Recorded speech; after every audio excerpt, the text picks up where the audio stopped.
জিজ্ঞাসিত হব আমরা, আপনি, আমরা এই মোবারক দিনকে জমিনে টিকিয়ে রাখার জন্য কতটা শ্রম দিয়েছি, কতটা অর্থ ব্যয় করেছি, কতটা বিবেক ব্যয় করেছি, কতটা সহায়তা করেছি। আপনাকে আমাকে এই প্রশ্নই করা হবে। হয়তো আমার মৃত্যু একদিন হবে, আপনি একদিন বাঁচবেন না মরবেন, ইসলামের মৃত্যু হবে না ইনশাআল্লাহ।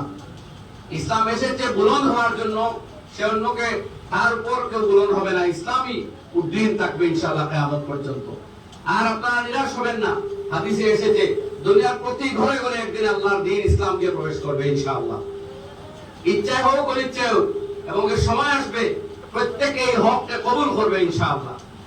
এই জন্য মাল ও দৌলতের মহব্বত আমরা কমাই, দ্বীনে ইসলামের প্রতি আমাদের আগ্রহ, আমাদের উৎসাহ, আমাদের মহব্বত আরো বৃদ্ধি করি। ইনশাআল্লাহ সাময়িক যত চ্যালেঞ্জ আছে এগুলো একদিন অবদমিত হবে, দ্বীনে ইসলাম বুলন্দ হবে। দুনিয়ার প্রতিটি সত্যানুসন্ধিৎসু মন এবং হৃদয় ইসলামের প্রতি শ্রদ্ধাশীল হবেই হবে ইনশাআল্লাহ। যেদিন আল্লাহ নবী সাল্লাল্লাহু আলাইহি ওয়াসাল্লাম পৃথিবীতে এসেছিলেন সেদিনও ছিলেন মাইনরিটি, আজও আমরা মাইনরিটি। মুসলিমরা মাইনরিটি হোক মেজরিটি হোক এসব দেখার জিনিস নয়। আমরা আল্লাহর জমিনে আল্লাহর নাফরমানির পরিবেশকে অবদমিত করে আল্লাহর দ্বীনে ইসলামের যে সুমহান আদর্শ সেটা অবলম্বন করতে পারছি কিনা আর দুনিয়ার সামনে সেটা তুলে ধরতে পারছি কিনা সেটাই দেখার বিষয়।